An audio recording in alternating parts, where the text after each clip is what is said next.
हाँ तो प्यारे बच्चों, क्या हाल चाल है। अल्फा मैथ्स क्लासेस के ऑनलाइन यूट्यूब चैनल के ऊपर एक बार फिर से आप सभी का हार्दिक स्वागत है। तो इंतजार की घड़ियां जल्दी खत्म होने वाली है, क्योंकि मैंने पहले ही कहा था कि आपके लिए फिजिक्स की फैकल्टी आने वाली है। हमारे अजीज मित्र विशाल जी गोयनका जी सर, जो अभी फिलहाल एसएस बॉडी में अपनी सेवाएं दे रहे हैं as a lecturer of physics. ठीक है, तो आपको मिलाते हैं विशाल जी गोविंदा जी सर के साथ में, जो आपको कंप्लीट सिलेबस करवाने था। हाँ जी सर, क्या हाल चाल है।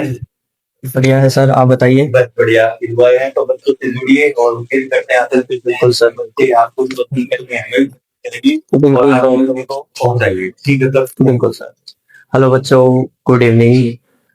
बेसिकली इंट्रोडक्शन तो सर ने बता ही दिया है मेरे बारे में। मेरा नाम है विशाल गोयनका और मैं बेसिकली सर के साथ ही रहा हूँ, सर के साथ ही पढ़ा हूँ।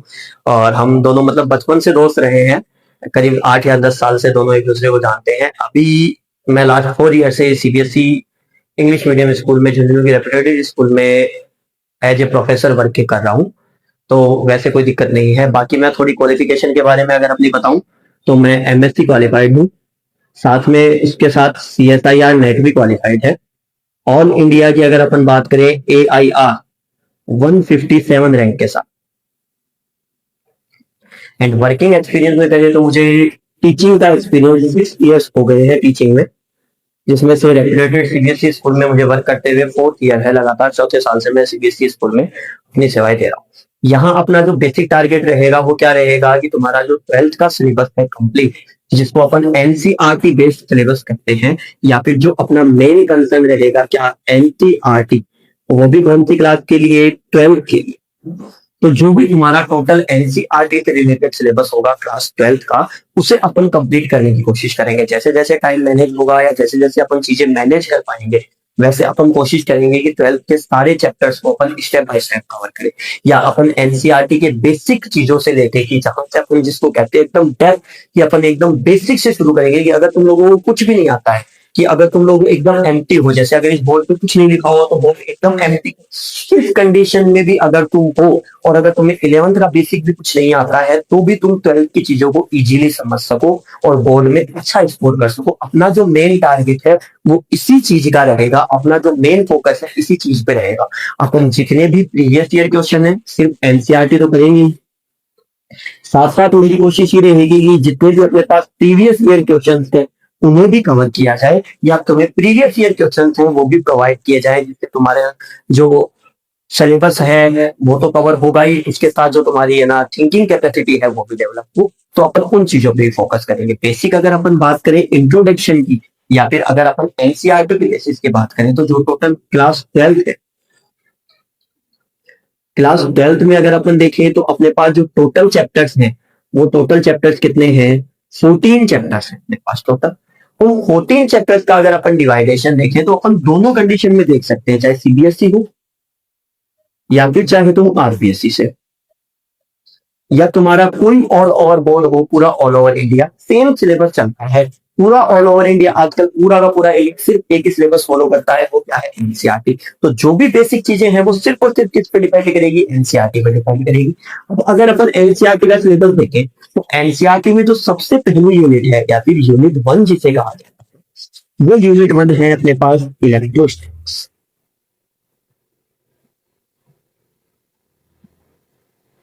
इलेक्ट्रोस्टैटिक्स को अगर अपन डिवाइड करें तो टोटल 3 चैप्टर में इलेक्ट्रोस्टैटिक को डिवाइड किया। वो 3 चैप्टर कौन कौन से हो जाएंगे, सबसे पहले चैप्टर नंबर 1 की अगर बात करें, इलेक्ट्रिक चार्ज।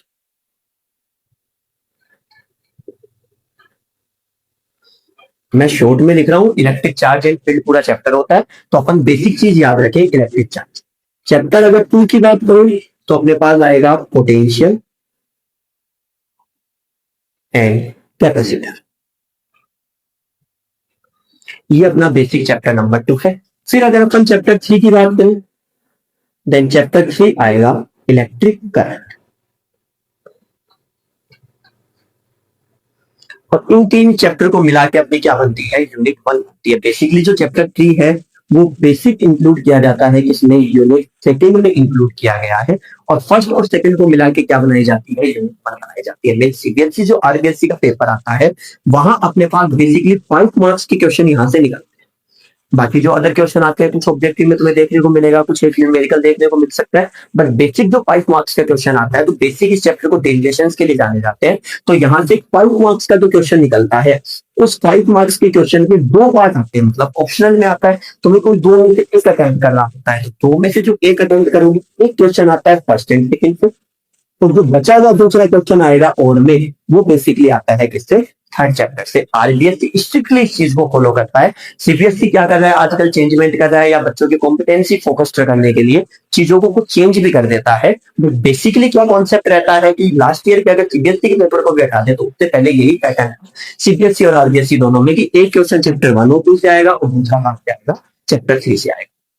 फिर अगर अपन बात करें यूनिट 3, अगर अपने पास इलेक्ट्रोस्टेट आया, इलेक्ट्रिक फील्ड आया, अपन जानते हैं इलेक्ट्रिक फील्ड की वजह से इलेक्ट्रिक फील्ड के अराउंड क्या जनरेट होता है, मैग्नेटिक फील्ड जनरेट होता है, तो नेट कितनी यूनिट आती है, मैग्नेटोस्टेट। और मैग्नेटोस्टेट अपने पास क्या हो जाएगी, chapter number 4 and chapter number 5 का। चैप्टर नंबर 4 मैग्नेटिक फोर्स या फिर मैग्नेटिक फील्ड एंड फोर्स, और chapter number 5 properties of magnet को कवर करें। चैप्टर नंबर 5 कवर करेगा किसे, प्रॉपर्टीज ऑफ मैग्नेटिक फील्ड को कवर करता है। बेसिक अपने पास यही दोनों कवर करते हैं। नेक्स्ट अपने पास यूनिट 4 आती है। यूनिट 4 में एक ही चैप्टर आता है जिसे इलेक्ट्रोमैग्नेटिक इंडक्शन कहा जाता है।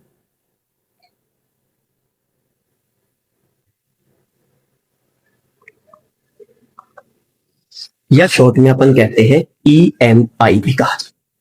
फिर यूनिट 5 कवर करती है अल्टरनेट का,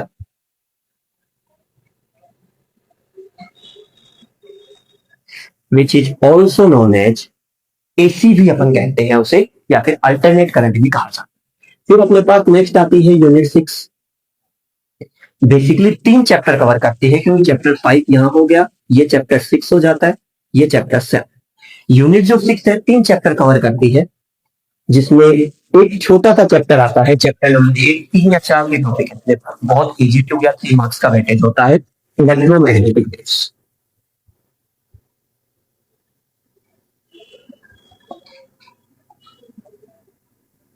और बचे हुए जो 2 चैप्टर आते हैं chapter 9 and chapter 10, combined term से पार्ट है किसका, ऑप्टिक्स का पार्ट होता है अपने पास।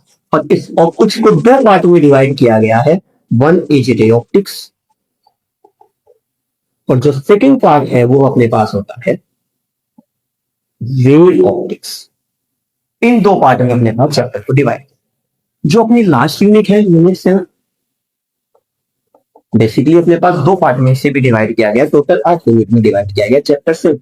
यूनिट 7 या यूनिट 8 दोनों को मिला के कंबाइंड फॉर्म में कहा जाता है मॉडर्न फिजिक्स।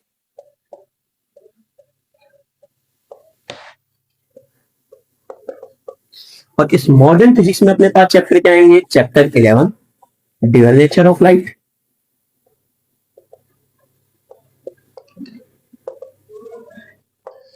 फिर आता है चैप्टर 12 एटम, उसके बाद आएगा चैप्टर 13 न्यूक्लियाई, और फिर आएगा चैप्टर नंबर 14 इलेक्ट्रॉनिक्स। ये टोटल अपने पास 8 यूनिट होती है और इन्हें टोटल 14 चैप्टर में डिवाइड किया जाता है। इन्हीं के बेसिस पे अपने को अपना पेपर तय करना होता है। अगर अपन सीबीएसई या आरबीएसई दोनों के सिलेबस के अकॉर्डिंग देखें, दोनों की मार्किंग स्कीम के अकॉर्डिंग देखें, तो पेपर वही दोनों में क्या होता है, 100 मार्क्स का होता है।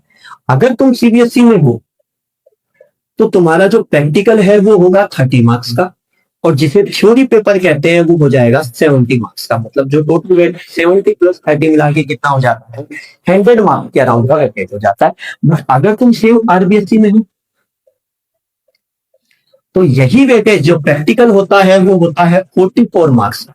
इसे भी डिवाइड किया जाता है, एक्चुअल में ये 30 प्लस 14 मार्क्स होते हैं, तो टोटल ओवरऑल हो जाते हैं 44 मार्क्स। और जो तुम्हारा थ्योरी पेपर होता है वो होता है 56 मार्क्स का, और दोनों का वेटेज ऐड होके अगेन कितना बनाता है, 100 मार्क्स के अराउंड बनाता है।